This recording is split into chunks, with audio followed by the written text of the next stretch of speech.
This is Project Ollie, an ECD custom Land Rover Defender 90 soft top built to our client's exact specifications. Project Ollie is painted in full gloss August blue with black accents.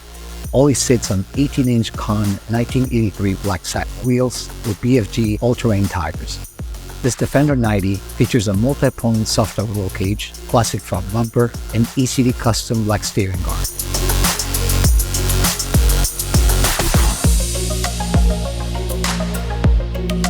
On the inside, Project Ollie features an ECD custom Momo Prototipo steering wheel with all-American gauges, 2 Puma Classic front seats, and 2 inward-facing jump seats in the load area. Each seat is wrapped in horizontal cadence spiced leather. It's stitched together in Garrett Sulek stitch. Ollie is powered by our GM LT1 V8 engine and 8-speed automatic transmission.